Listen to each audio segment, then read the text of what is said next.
Una borsa di studio in linguistica è stata assegnata dall'Arlef in un progetto con le lingue sorelle del friulano, il ladino e il romangio. A conquistarla una studentessa dell'Università di Bolzano.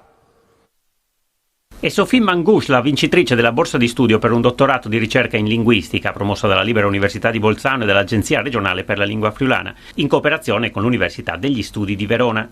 Il titolo della borsa è Analisi comparata delle misure di tutela della lingua romancia, grigionese, ladina, brissino-tirolese e friulana. Il romancio grigionese è proprio lingua ufficiale a livello nazionale, mentre il ladino e il friulano sono riconosciute come lingue di minoranza, e bisogna anche dire che la lingua friulana è la maggiore di queste tre comunità linguistiche. Però poi come si tradurranno effettivamente le politiche linguistiche sarà poi da vedere o comunque da valutare nel quadro di questo progetto.